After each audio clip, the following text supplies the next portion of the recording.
Hello and welcome to my Allo Mother podcast. I'm your host, Celeste Smith. This podcast is focused on educating and helping mothers navigate our fast-moving and transitory lifestyle, looking through the lens of anthropology. I am a maternal anthropologist on a mission to support mothers around the world because, let's face it, we weren't meant to do this alone. Hello, everyone. We are so excited to have Marianne on our podcast today. I'm excited to be here. This is so awesome. I've known Marianne for over 15 years, and I think that's amazing. That is really, wow, 15 years. Yeah, it has been that long. So it's great to catch up. But anyway, let's just jump in and introduce your family to us, Marianne.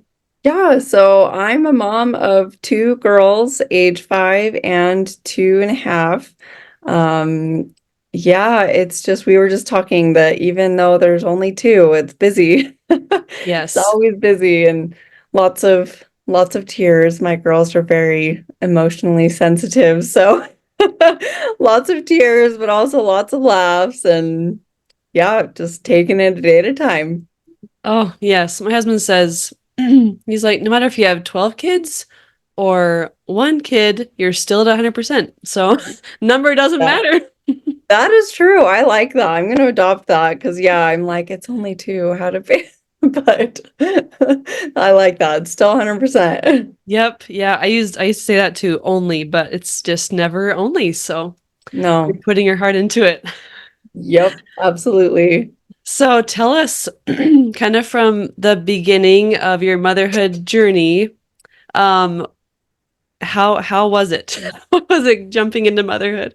It was baptism by fire. It was a rough transition for me. I've always known I wanted to be a mom. I've always known I wanted kids. And I was ready. I tell people I was ready to raise a human being. I was not ready to deal with all of the emotions within myself that came with raising a human being. Oh, And so it was like really rough. I had postpartum depression, but I've lived with OCD my entire life and I didn't know, and it's like an intrusive thought OCD. And so that kind of combined with the depression, and then I have a little bit of anxiety. And so it just kind of all culminated with all those hormones and everything. And like my husband wasn't working from home, and so it was just like me and a newborn, and it was not a great experience. I just was felt so alone. I felt like I was doing everything wrong, and I don't know, I just wasn't happy, and I just felt guilty that I wasn't happy. And I saw all these moms that their whole world revolved around their kids, and I'm like, I can't wait to get out of the house, you know. yeah. And since then, you know, I'm a huge advocate for therapy. Since then, I've done like therapy and like internal work, and it's really made me realize the barriers and blockages that were keeping me from enjoying it. It wasn't that I didn't love my kids. It was I loved my kids so much that I didn't want to repeat mistakes and, you know, mess them up. It was out of love. It wasn't out of like anything else. And so, yeah, like I'm finally to the point 5 years later, I'm finally to the point where I'm ready to put more emphasis on my girls and my family because my coping was kind of my business. And that was such a huge avenue for me to just express myself and be Mm. creative and focus on that. I kind of got lost in that, and I forgot that the main reason I switched to a business was to be my own boss and to set my own hours. But I was just like obsessed with the business, and I was putting my girls on the back burner. The other complication was 5 years ago, actually, I had a motor vehicle accident, and so my neck got whiplash, and since then I've had just daily migraines, and it's just been so hard. And so being in pain, being depressed, having two young kids, it's been rough. So I'm finally where my health is somewhat stabilized, I'm finally able to be like, okay, I can devote this time to my girls because I already feel like I've wasted time. I feel like I've missed the period because my oldest is going to kindergarten this fall and it's all day and I'm like, oh my gosh, like I already missed her being young and her childhood, and it's like it needed to happen that way to where I'm like I don't feel forced to do it. I want to do it. It's something I care about. So Wow, there was a lot there. yeah. So, Yeah. yeah, I think sometimes, well, no, I won't say sometimes. I think for all of us, something right when you have that baby, something hits like, oh my goodness. Like just you don't feel when they're in the womb, you don't feel the responsibility. And like you're used to the Right. changes of hormones during pregnancy and you're like, oh, I'm getting heavier and like that's just different from Yeah, having them. it is for Um, sure. and I think it just shows like that it really takes so much time to, well, and I remember being in that hard place and thinking like what am I doing with my life? Like what is my purpose? Even though I had two little kids, Hmm. you're still working through like your priorities. And actually, I was even just grocery shopping yesterday. And I was like thinking about how much my priorities have changed, but how much I've changed from becoming a mother. Yeah. Oh yeah, it's a It's process. It's changed not, everything.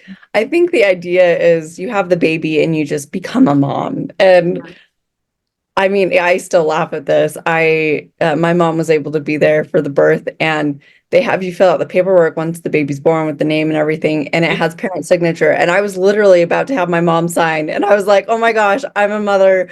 I'm the parent." That's great. Here, mom. Oh, Yeah. mom. Yeah, like, oh, I'm the mom. Oh my gosh. Oh, I love that. I love that. Yeah.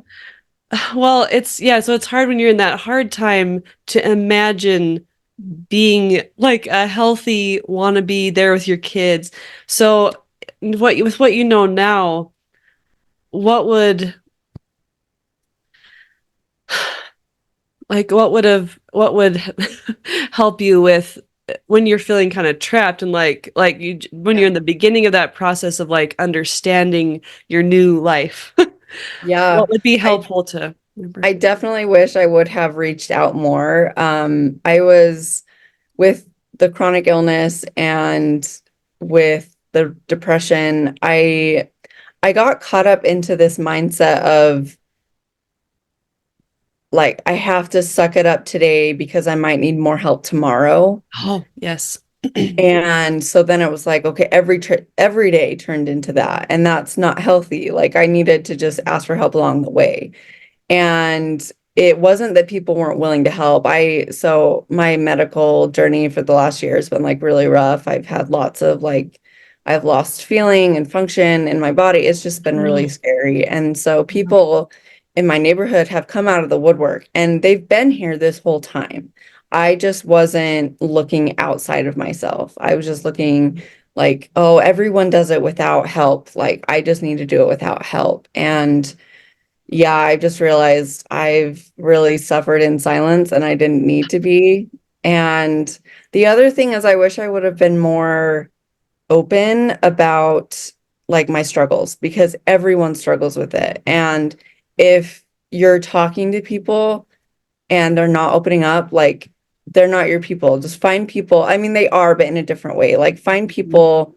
I had someone tell me like you have friends for vacations, you have friends for emotional connection, you have friends for childcare.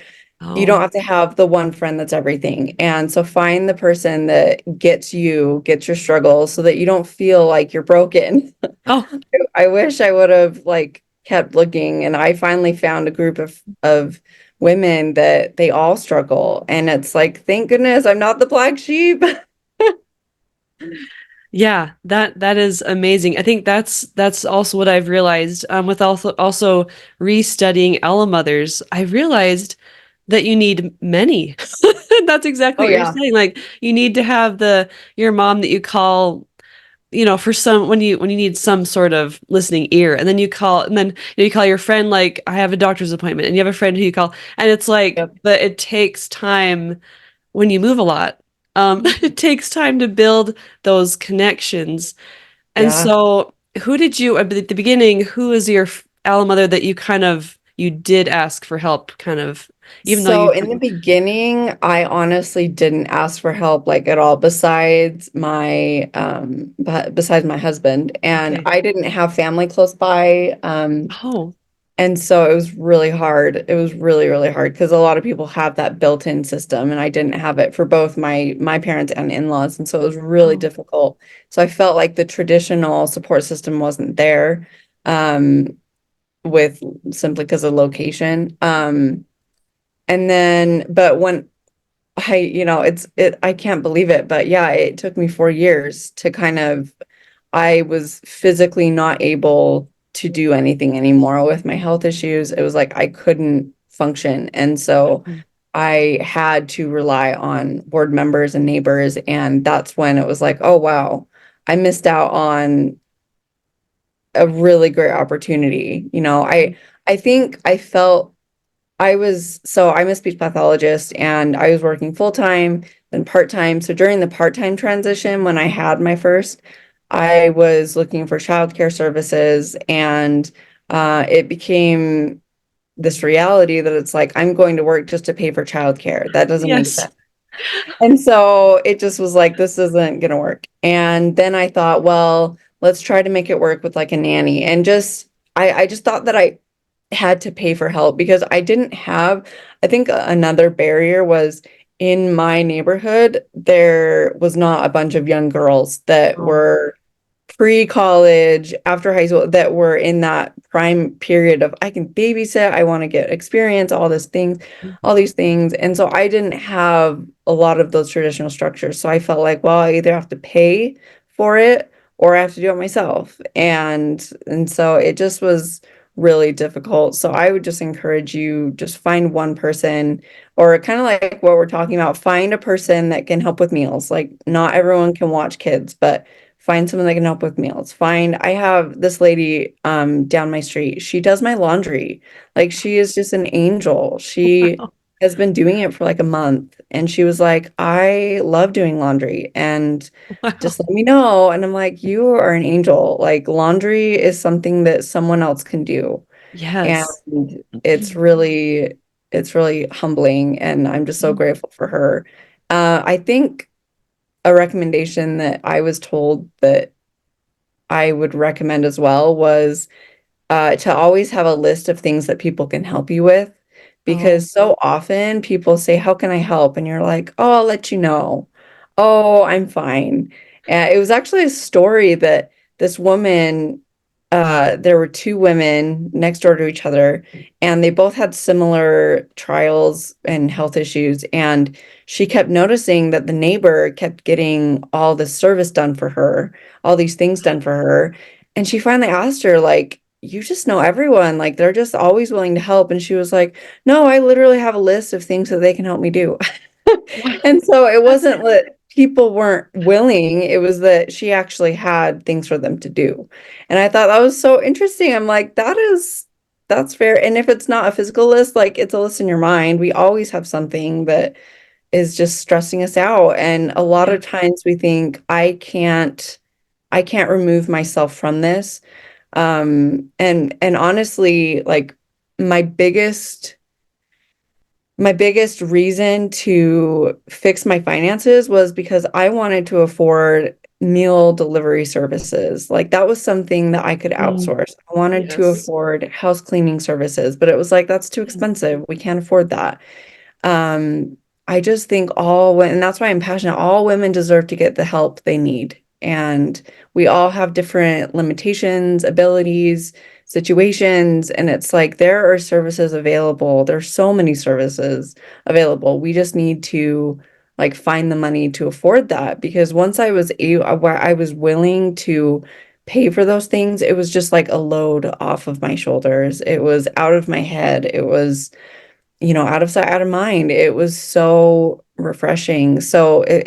Especially if you don't have family, if you don't have like a connected ward or neighborhood or whatever your situation is, Hmm. like look into paying for that service, because you as a mom are saving so much money by being home, by staying with the kids, by cooking, by all those things. And we were never meant to do this alone. Like it takes a village, and I feel like our villages have kind of disintegrated almost, where it's Yes. like you can't rely on your village. It's like, no, it still takes a village, but I think now our village is more opportunities to pay for services. Like I wish it was free, but it's Yeah. not in the life we live.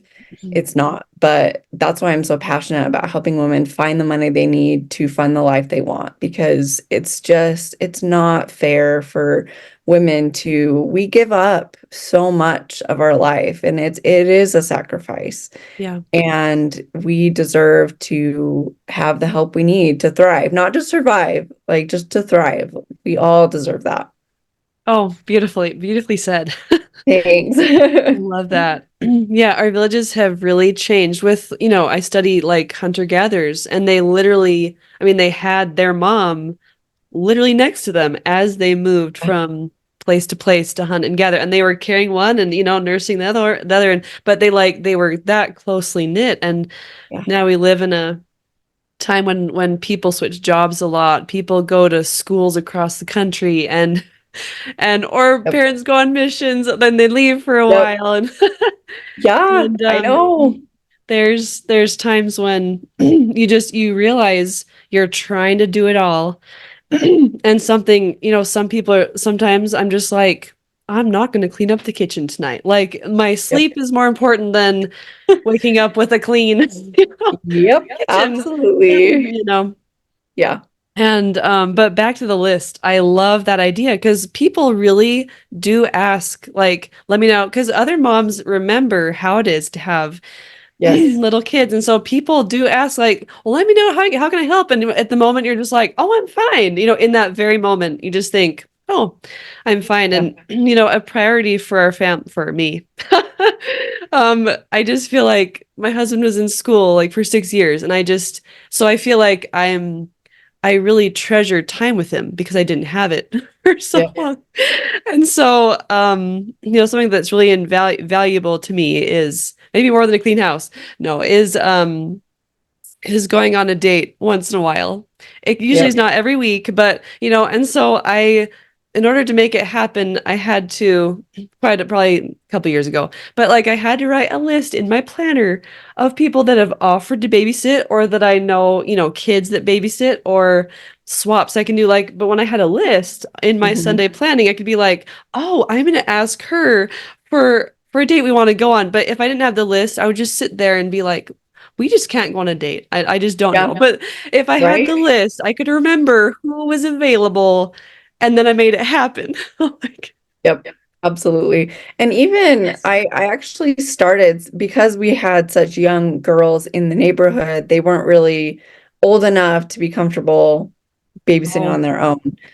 I just did like a mother's helper. So like I was home all day, but I had girls come in, and just they got more comfortable with my girls. I got more comfortable with them. It was a really good setup for starting. So like you can think outside of the box and think, I may be home, but I really just want 2 hours or like an hour to take a nap. Like yeah.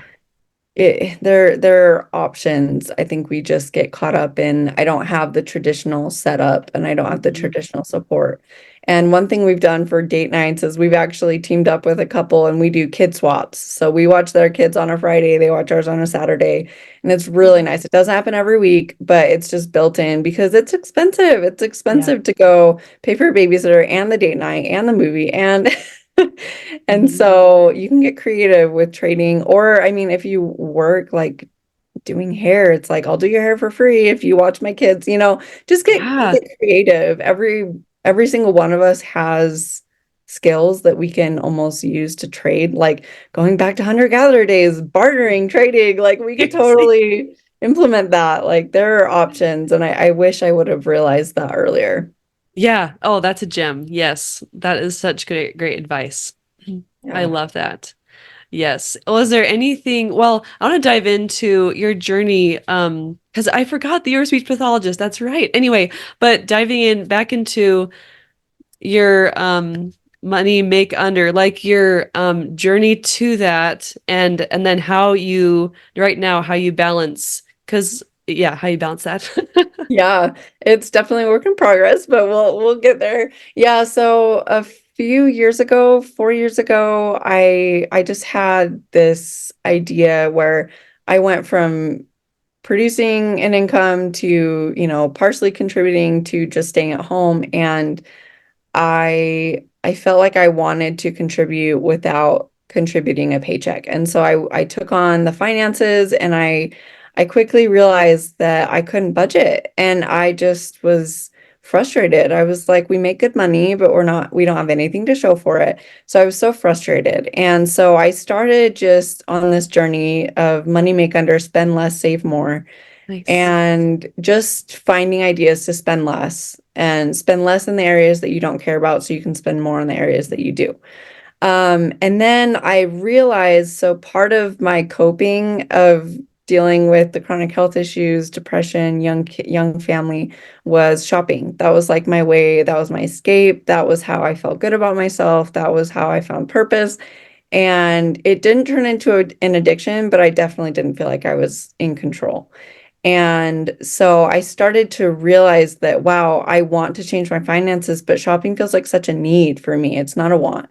And every financial resource I turned to just said, just stop shopping or just make a budget. And I'm like, I tried that, it doesn't work. And Oh, so I just started on this journey to find out why we buy and like the science of spending. And you mentioned hunter-gatherer days, and I'm so glad you did, because food, shelter, and human relations, food, water, shelter, and human relations, that's like the foundation of what we need to thrive. And right. it's Maslow's hierarchy. And I actually looked into like that research, and um it's really interesting. It was thought before. So like the reason that you're so driven to get your food, water, shelter, human relations is back in hunter-gatherer days, you needed that to survive. You would die without it. Yeah. And now our our needs are not hunter-gatherer. It's like we have those basic needs. Most of us have those basic needs met. And our body and our mind and our brain are driven to pursue those higher needs. And Oh, it was thought that I did some research on Maslow, and he said that at first he said that the bottom tier needs to be met before the next tiers can be met, of like self-respect and like security, financially, employment. But he actually came back and said it changes depending on what the person values. So if you value recognition, even before like having an amazing house or just a shelter, like you will pursue that. That's what you desire. And that really stuck out to me. I'm like, wow, all of us have needs, and they fluctuate. And if it's not spending, it's overeating. It's just something that's out of balance. And once I realized that it's driven by a need in our brain. And the trigger is an emotion. The trigger that our brain says something's off, there's a balance. And even hunger is an emotion. I read that, I was like, no way. So like we get an emotion, and that signals that something's wrong. But instead of figuring out what's wrong, we just try to get rid of the emotion. And so we go eat, we go drink, we go whatever it is. yeah. And what we should do is that should be an indication that something is out of balance, and you need to find out what it is, what need is not being met, because that's ultimately what the emotion signals is. There's a need being not being met, warning, warning. Yeah. And for me, it was shopping. It was I would escape and get rid of those negative emotions by shopping. And I thought that when I got the item that I wanted, that's what made me happy, but it was actually just meeting a need. So I was buying things for like recognition and to feel good about myself. And I was meeting the need to feel good about myself, but it wasn't the object. I was putting time and focus on that. And so once I realized that, I was like, why is no one talking about this? There's a psychological reason behind why we buy, and no one talks about it. And Wow. so that's when I just became passionate about helping women become unshoppable. And it's overcoming that urge to shop so that you can afford the life you want. you really can. And with the money you already have, we can't control income a lot of the times. We can't control a lot of things, but we can control how much we spend. Yes. And that is key if we're ever going to afford the life we want. And so it was the perfect combination of my own struggles of not being able to afford the help I needed, not having those traditional systems, and then Mhm. realizing, wow, I can redirect my money. I was saying, oh, I couldn't afford meal services. I couldn't afford this. I couldn't afford this. And yet I was spending 10 times that amount just without even thinking. Wow. And that was empowering. I didn't want to be restricted anymore, so a budget was not appealing to me. But once I saw all that money being spent, I was like, it's money I have that's being spent. Why don't I keep more than I spend? And so that's really it's a work in progress. Like I'm 10 steps ahead of people. I wish I knew this 5 years ago, but I'm still in the journey, and it is it is a struggle, but it's not, I don't feel controlled by it. And so I just am really passionate about helping women realize that they can afford the life they want, and it can be an easy switch once you have something that you care about more. So I realize that I have a passion for my business. I have a passion for buying conveniences. That is more worth it and worthwhile to me than buying outfits and clothes. You just find something that you love more than what you tend to buy, and you just that is your drive. And the other thing is that the power is within us right now to switch that. Like, I don't have any more education than anyone else. I don't have any special training. It's just I learned out of necessity. And once you get those tools and ideas, you can do the changes yourself. You can make those changes. So, yeah, it was kind of like the perfect storm where it was born out of necessity, but I found something that's fulfilling for me and what helps me afford the life I want, and I want to share that knowledge. So that's kind of my story and how it ended up in my purpose in life. Oh, wow. That is so amazing. And by the way, I love the unshoppable. It's like, oh, I just love that so much. Thank Thank you for that you. creativity. I just like nailed it. It's so cute. Thank you. Oh, first of all, I love that. Um, And I'm just like, I'm noticing through your stories, it's hard sometimes to look back at when we were having a really hard time and feeling guilty. And we look back, we're like, oh, I wish I would have, which we shouldn't live that way. And I just want to acknowledge, I can tell that you've been so, there's been storms, and then there's times where you just are very present, and you Yeah. sit there and you learn about yourself and you ask for help.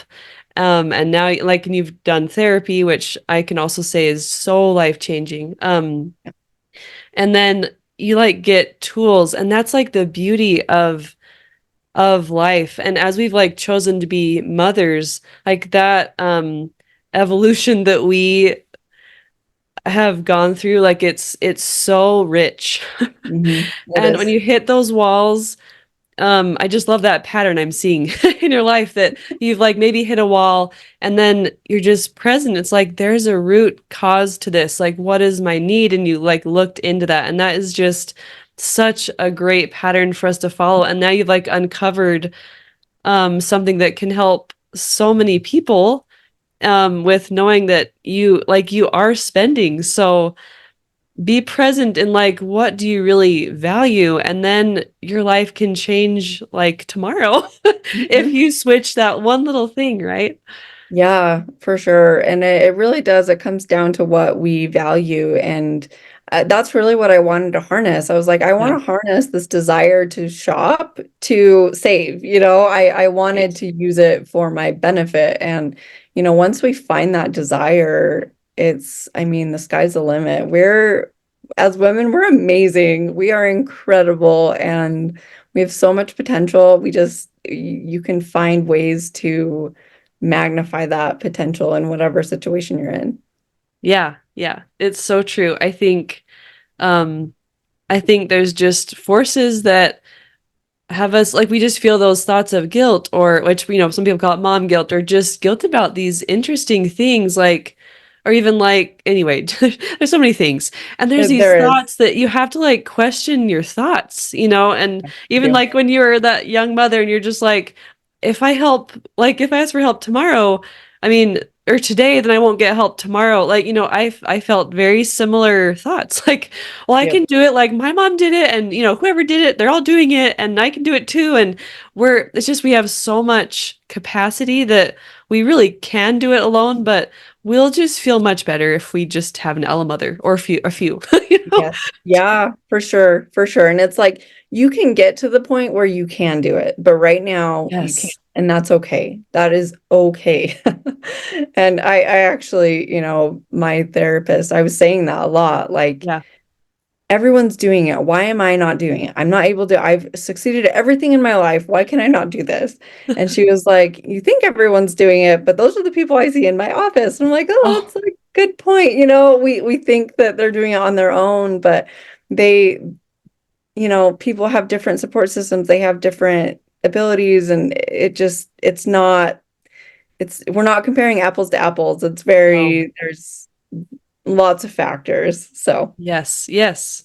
Yeah. And you're just gonna run into yeah, we all run into things, health things, chronic pain, or like losing children. There's just like we'll all have pretty big things happen, and for some reason we think like, I mean, at least I do. I just think like life just goes smoothly. Like you just go, you just have a child, you have another one, and then you just like keep going, and it's I for some reason I think life should just go perfectly, like and me go too. smoothly. So I'm like, well, that Me too. happened, and I'll be able to ask for, or I'll just be able to do it, and then but big things happen, and you eventually realize you can't do it alone in that Yep. moment. Yep, absolutely. And I think that's the greatest thing that can happen is realizing you can't do it alone. It you just accept your limitations and just say Yes. like, I can't do this. And not even that I can't. I could, but I'm choosing not to. Yeah. And then it's just like I just am choosing to ask for help, and that's okay. And then you can get back on your feet. You can get those 2 hours just to yourself. It just is so important because we can't give from an empty bucket.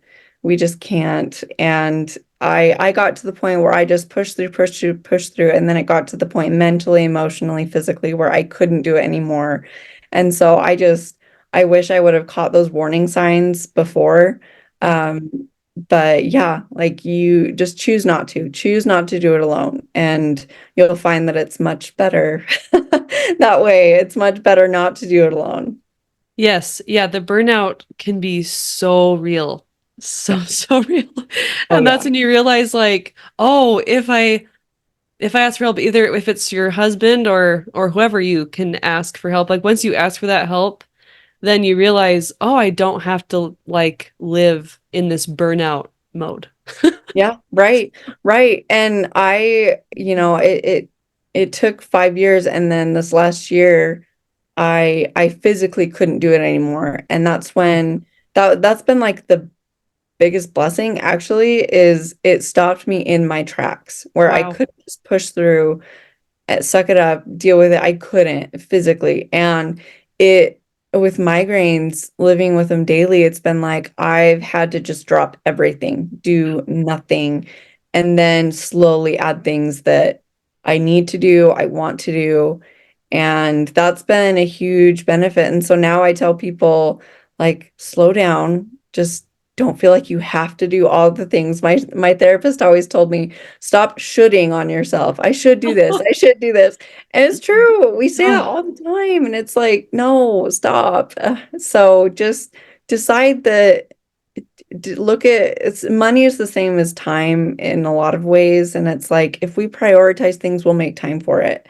oh yes. And if you feel like you have to, you should be on the PTA, you should be on all these things. Like, do you want to be on the PTA? Do you want to be what you're doing? And then you can really just evaluate and like evaluate it against your happiness. Like, does this bring me joy? Does this contribute to my goals for my family? And if it's not, then it's time to just reevaluate. And you have that time that you are putting towards something else. Maybe you want to put it towards something else. It's totally up to you, but it's just empowering to realize like you really are in control of your life and you can decide to do the things you want to do and are really you really value. Oh, yes. Those evaluations are so important. With Rachel and Oliver DeMille, have these ingredients, for homeschool life. And one thing she does is it's called a 6 month no. No. Oh, yeah. So every 6 months she writes a list of all she's doing and like kids' activities and just everything about Mhm. that. And she goes through it and says, what am I gonna like if she looks at it and is like, whoa, like this is why we're not having family dinners or I don't know, whatever. Where I don't have time to do what I want to do. When she looks at the list, she starts crossing things off, and she's like, and That's so she's like, great. well, you know what, we're gonna drop maybe right now we're gonna drop soccer. We're gonna drop anyway, so she finds things to say no to, and then it frees up your schedule. That's great. And That's wonderful. we just need those times to like stop and write it down, see what our mental load is, and say no. I love that. I love that because it's the same as like spending. It's like looking at Yeah. where the money's going and it's like, wow, I really do have money. It's just going elsewhere. And I really do have time, but it's going elsewhere. And you Yes. can always, the other piece of advice that I got that I just love is we always hear the analogy of like balancing plates. Yes. And someone told me it's not balancing plates, it's balancing glass balls and seeing which ones are rubber and which ones are glass. And it's like you can put stuff down and pick it back up. You can let things bounce. And if the glass shatters, like just get another plate and like figure out why it broke and if you even want to pick it up again. And then, find the things that you can drop for a time, even if it's just the meal services. Like if you just can't do that, it's fine. Just drop it for a little bit, see, and then if you don't like it, then it's like, okay, I'm gonna pick it back up again. That's just it's just a healthier way to think of things. And I'm still in that. I talk the big talk, but it's like walking the walk's hard. And so I'm still in that, but I'm realizing more and more that we are in control of our lives. Ultimately, there's no like, I have to do all these things. It's like, no, that's your choice. Yeah. And I want to like my choices. I want to enjoy. And speaking of, money and time, I think our parents' generations and the generations before, it was very much like you work, work, work, and Mm. then you have fun after retirement. And I read a book called The Money Trap that said, why not live a life that you don't want to retire from? And I was like, that's so powerful. Wow. Why are we waiting for this day in the future where like the stars will align and we'll finally enjoy our life? It's like, no, that time is now. And I just love that advice. So just ending on that like live the life that you don't want to retire from, that you're not sick of, that you're not waiting for those like no stress days. Like they're just not gonna come. So it's Yeah. like make the most of like your situation. Yeah. Oh, that is such great advice.